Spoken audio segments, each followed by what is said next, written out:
یو کس خوب صحیح کو په خوب کې وی چې زه مقبرې ته تللی ما قبرستان ته لاړم ټول قبرونه اوس لیدل او ټول مړي تېنه بهر ته راووتل ژوندي تېنه بهر ته ټول په ټول مړي راووتل وایي څه ګورم چې دی کې داسې باران شانتې وشو نری نری دانې دي د دې باران شانتې وشو وایي دا ټول مړي چې کوم د قبرونو نه راوتي وو که نه دی پې داسې ور منډه کوي او خو په تیزۍ تیزۍ کې دا دانې ځان لپاره راټولوي داسې په تیزۍ تیزۍ کې دا دانې یا هر څه چې دي ځان له راټولوي وایي څنګه چې چرګ یا چرګه اوږې وي او دا دانې زر زر راټولوي وایي داسې په تیزۍ تیزۍ کې ځان له دا شیزونه راټولول خو یو کس مې وایي صحیح کوم قبر نه خو راووتو خو قبر هغه خپل قبر دی اډو والا او بس مخ کلته کېناستو دا چې کوم شیزونه راغلي وو که نه ایته بالکل دا نږدې هم نه شو وایي زه وله ورلم دی خو خوب ویني وایي زه وله ورلم ما ترې نه تپوس وکړو چې دا خلک دا نور قبرونو نه چې راووتل ای دومره په تیزۍ کې دا کشینو پسې ورلل دانې چې هر څه دي په تیزۍ تیزۍ کې ځان له راټولوي او ته بېغمه ناست دی دا آخر څه شیز دی چې دی راټولوي وایي هغه ورته وویلې چې دا وایي مسلمانانو چا صدقه کړې ده یا څه نیک عمل کړی دی عبادت کړی دی هغې ټولو مړو ته رابخلي دي هغې ټول مړو ته ایصال ثواب کړی دی یا عمل کړی دی هغې دوی ته رابخلی دی وایي دوی ټول په منډه منډه ورځي او ځان له پکې حصه کول غواړي نو دی ورته وایي ته ولې نه ورځې ستا ولې نیک عمل ته ضرورت نشته څه چې دوی ټول ځان له پکې لږ لږ حصه کول غواړي او سم جنګ یې پې لګولی دی نو ته ولې نه ورځې ته هم ځان له پکې صحیح حصه وکړه که نه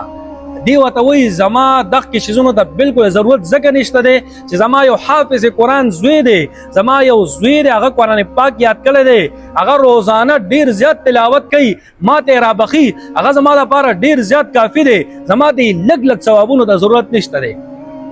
زما لپاره هغه ډیر زیات کافي دی ما ته چې لږ تلاوت روبخي زما لپاره ډیر څه جوړ شي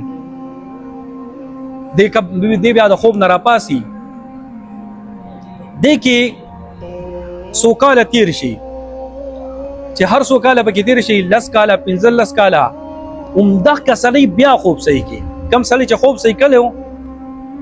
15 14 یا 20 کاله مخکې بیا خوب صحیح کوم دغه شانتی بیا وایي چې قبرستان ته تللی ما او چې ویې کتل ټول په ټول قبرونه بیا اوس لیدل او ټول مړي ترېنه بیا راووتل همدغه سلیم ترېنه بهر ته بیا راووتو دې کې همدغه شانتی بیا باران شانتی وشو نری نری دانې شانتې په شکل کې سراغلل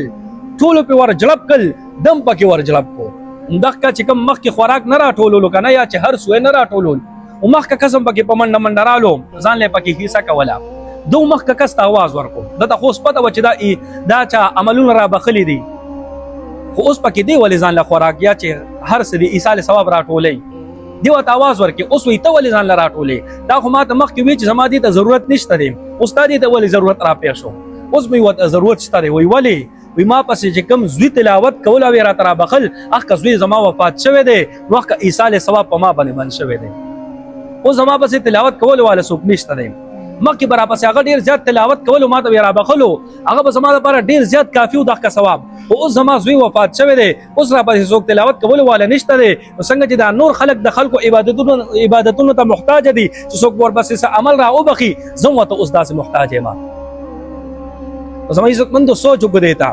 چې خپل بال بچ باندې قرآن پاک مونږه ووایو چې زمونږ به بیا په قبر کې پراته یو خو زمونږ بال بچ په تلاوت کوي که چېرې زمونږ بال بچ مونږ ته تلاوت را بخي او که نه را بخي بیا به هم پکې زمونږ حصه وي علما کرامو خو لیکلي دي که د یو سړي زوی قرآن پاک تلاوت کوي که نه که دا زوی باقاعده دا وایي چې الله تعالی زه دا کم تلاوت کوم یا الله د دې ثواب زما پلار ته ونه رسي د دې ثواب زما مور ته ونه رسي که باقاعده داسې دوام پکې وکړي بیا به هم د دې ثواب د مور پلار ته رسي بال بچ چې کله تلاوت کوي که نه یا نفلونه کوي مور پلار ته به پکې خامخا حصه رسي زما عزتمندو نو چې کوشش وکړو خپل بال بچ باندې د قرآن پاک زده کړو ترجمه پې زده کړو تفسیر پې زده کړو حفظ پې وکړو زما عزتمندو دا به زما ستا په کار راځي نور کارونه د دنیا چې څونه دي دا ختمېدو واله دي ګورئ لږ وخت په فایده راکړي د دنیا کار کسب کوم پې زده کړو یقینا چې فایده به درکړي خو لیکن لږ وخت لپاره به فایده درکړي دنیا کې به فایده درکړي